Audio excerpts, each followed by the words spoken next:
Cómo pastorear el corazón de su hijo. Por Ted Tripp. Capítulo 12. Adopte los métodos bíblicos, el llamado a la conciencia. No era un programa con mucha acción y tal vez por eso me llamó la atención. Era tarde y mi día había sido muy agitado y no tenía el deseo para ver el melodrama de la vida de otra persona. El hombre en la TV hablaba de forma aburrida. Con una voz gentil y monótona él explicó su oficio. Él era un pintor. Empecé a ver el programa cuando él preparaba el lienzo. Usted no puede simplemente empezar a pintar, explicó.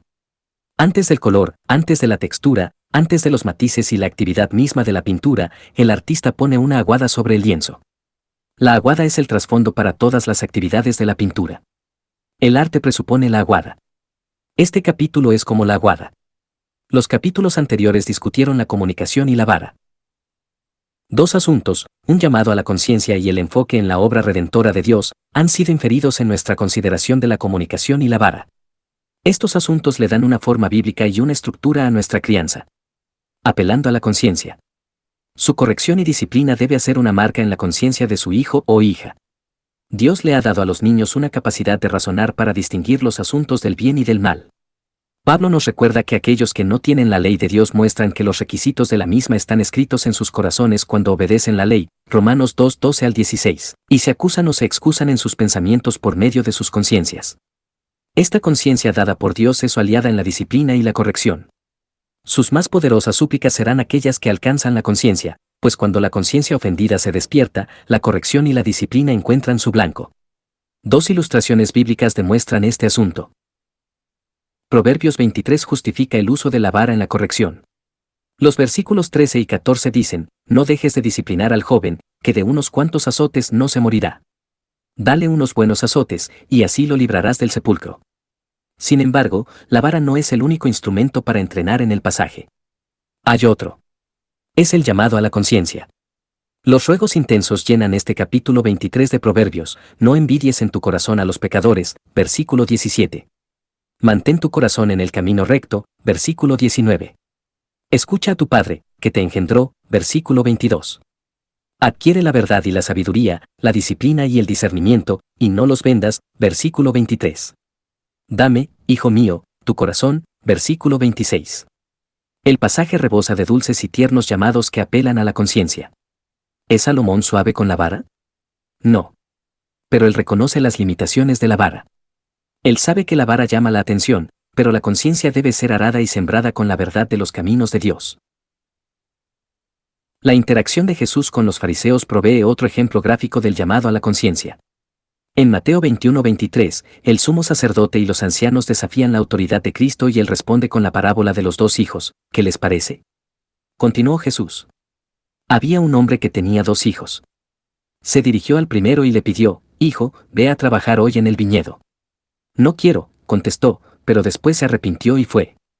Luego el padre se dirigió al otro hijo y le pidió lo mismo.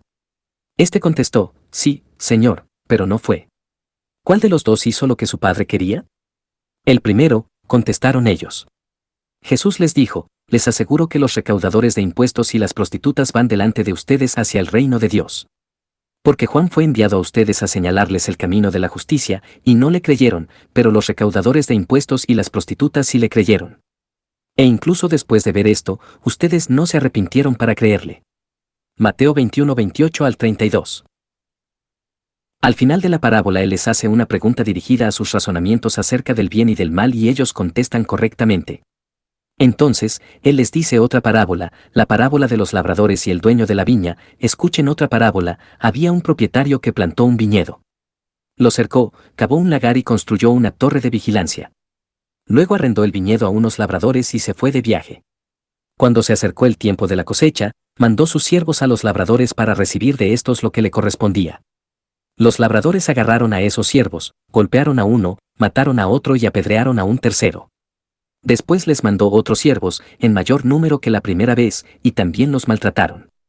Por último, les mandó a su propio hijo, pensando, a mi hijo sí lo respetarán. Pero cuando los labradores vieron al hijo, se dijeron unos a otros, este es el heredero. Matémoslo, para quedarnos con su herencia. Así que le echaron mano, lo arrojaron fuera del viñedo y lo mataron. Ahora bien, cuando vuelva el dueño, ¿qué hará con esos labradores? Hará que esos malvados tengan un fin miserable, respondieron, y arrendará el viñedo a otros labradores que le den lo que le corresponde cuando llegue el tiempo de la cosecha. Les dijo Jesús, ¿no han leído nunca en las Escrituras, la piedra que desecharon los constructores ha llegado a ser la piedra angular, esto es obra del Señor, y nos deja maravillados? Por eso les digo que el reino de Dios se les quitará a ustedes y se le entregará a un pueblo que produzca los frutos del reino.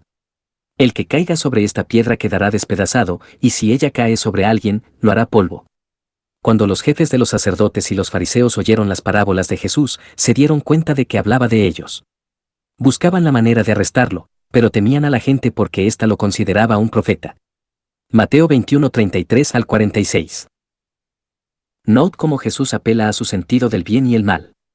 Él está apelando a sus conciencias. Cuando venga, pues, el Señor de la viña, ¿qué hará con ellos? Él les pide que hagan un juicio, y ellos juzgan correctamente. Entonces les demuestra que ellos se han acusado a ellos mismos. El versículo 45 muestra que ellos entendieron. Mateo dice, entendieron que hablaba de ellos.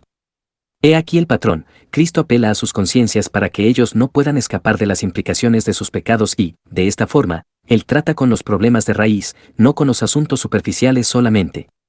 La pregunta original de ellos en Mateo 21:23 ¿con qué autoridad haces estas cosas y quién te dio esa autoridad? Parecía una pregunta relacionada con la fuente de su autoridad, sin embargo, era un reto a su autoridad. Su respuesta marcó la línea de batalla, pues afirmó que su autoridad venía de Dios. Mientras no se arrepintieron, el reto a la conciencia hizo su marca. Ellos sabían que él estaba hablando de ellos, pues se habían acusado. Esta es la tarea suya al pastorear a sus niños. Usted debe hacer el énfasis sobre la apelación a la conciencia y, para verles luchar con los asuntos de su orientación hacia Dios, debe llevar la corrección más allá de la conducta a los asuntos del corazón. Usted trata con el corazón al exponer el pecado y al apelar a la conciencia como el adjudicador del bien y del mal, dado por Dios. Recientemente, después de un servicio de adoración, un hombre se me acercó en un estado de gran agitación, pues había visto a un joven robando dinero del platillo de las ofrendas después del servicio. Él sentía una preocupación genuina por el muchacho y le sugerí que se lo dijera al padre del muchacho para que él se beneficiara de la corrección y la intervención de su padre. Unos minutos más tarde, el muchacho y su padre me pidieron que querían verme en mi oficina. Allí, el muchacho sacó $2 y me dijo que los había tomado del platillo de las ofrendas. Él estaba llorando, profesando su tristeza y pidiendo perdón. Le comencé a hablar, Charlie, estoy tan contento porque alguien vio lo que hiciste. Qué gran misericordia de Dios que no te saliste con la tuya. Dios te ha librado de la dureza de corazón que viene cuando pecamos y escapamos sin problemas. ¿Puedes ver cuán bondadoso ha sido Él contigo? Él me miró a los ojos y asintió. Sabes, Charlie, continué diciéndole, esa es la razón por la que Jesús vino. Jesús vino porque gente como tú, como tu padre y como yo tenemos corazones que quieren robar. Mira, somos tan imprudentes y descarados que aún robamos de las ofrendas que la gente le ha dado a Dios. Pero Dios tiene tan gran amor por los muchachos y los hombres malos que envió a su Hijo para cambiarles desde el interior hacia afuera y hacerles personas que son dadoras y no ladronas. En ese momento, Charles se desbordó en llanto con gemidos y sacó $20 más de su bolsillo. Él había comenzado esta breve conversación preparado para pasar por el ritual y devolver $2 que había tomado, pero algo pasó al escucharme hablar de la misericordia de Dios por pecadores malvados. No había acusación en mi tono de voz. Ni su padre ni yo sabíamos que había tomado más dinero. ¿Qué pasó? La conciencia de Charlie fue golpeada por el Evangelio. Algo que dije tocó una cuerda que resonó en su corazón joven y ladrón. El Evangelio dio en el blanco en su conciencia. Corrigiendo con el enfoque central en la redención. El foco central de la crianza es traer a los niños a una evaluación sobria de ellos mismos como pecadores, pues deben entender la misericordia de Dios, quien ofreció a Cristo como sacrificio por los pecadores. ¿Cómo se logra esto? Usted debe enfrentar el corazón como la fuente de la conducta y la conciencia como el juez dado por Dios en cuanto a lo correcto y lo incorrecto, por lo cual, la cruz de Cristo debe ser el enfoque central de su crianza. Usted quiere ver a su niño vivir una vida que está plantada en el suelo fértil de la obra de la gracia de Cristo. El punto de enfoque de su disciplina y corrección debe ser que sus niños vean la incapacidad absoluta que tienen para hacer las cosas que Dios demanda, a menos que conozcan el poder y la ayuda de Dios. Su corrección debe tener el mismo nivel de justicia que Dios tiene y la norma de Dios es una conducta correcta que fluye de un corazón que ama a Dios y tiene su gloria como el único propósito en la vida. Esto no es natural para sus niños, ni para los padres. La disciplina expone la incapacidad de su niño de amar a su hermana de corazón, o de preferir genuinamente a otros antes que él. La disciplina les guía hacia la cruz de Cristo, donde los pecadores son perdonados y los pecadores que vienen a Jesús en arrepentimiento y fe son fortalecidos para vivir una nueva vida. La alternativa a esto es reducir la norma a lo que se espera de su niño sin la gracia de Dios, es darles una ley que ellos pueden cumplir y una norma inferior, la cual no requiere de la gracia ni los lleva a Cristo, sino a sus propios recursos. La dependencia en sus propios recursos les aleja de la cruz y de cualquier evaluación propia que los lleve a concluir que necesitan el poder y el perdón de Jesús. He hablado con muchos padres que temían que estaban produciendo pequeños hipócritas que eran orgullosos y se creían justos en sí mismos. La hipocresía y la justificación propia es el resultado de darles a los niños una ley que ellos pueden cumplir y decirles que sean buenos. En la medida que tienen éxito cumpliendo la norma, se hacen como los fariseos, personas cuyo exterior es limpio, mientras que por dentro están llenos de mugre y suciedad. El punto del fariseísmo era que reducía la ley a una norma de cosas externas que cualquier persona disciplinada podía cumplir, y en su orgullo y justicia propia rechazaron a Cristo. La corrección y el pastoreo deben enfocarse en Cristo, pues es únicamente en Cristo que el niño que se ha extraviado y ha experimentado la convicción del pecado encuentra esperanza, perdón, salvación y poder para vivir. Preguntas de aplicación del capítulo 12. 1. ¿Ante quién se siente responsable su niño cuando peca? 2. ¿Cómo mantiene usted a sus niños enfocados en el hecho de que la obediencia a los padres está basada en un mandato de Dios? ¿Basa usted, en alguna ocasión, el requisito sobre su voluntad y palabra? 3. ¿Está usted enfocando su corrección y dirección en la conducta o en las actitudes del corazón? ¿Se creen sus niños pecadores por lo que hacen o por lo que son? 4. ¿Cuál es la diferencia entre apelar a la conciencia y enfrentar la conducta? ¿Cuáles beneficios vienen de apelar a la conciencia en vez de enfocar la conducta? 5. La esperanza para niños pecadores se encuentra en Cristo. ¿Cómo enfoca usted la esperanza para su niño en la obra de Cristo? 6. ¿Le grita usted a los niños de tal manera que sería imposible detenerse y orar para que Cristo les ayude?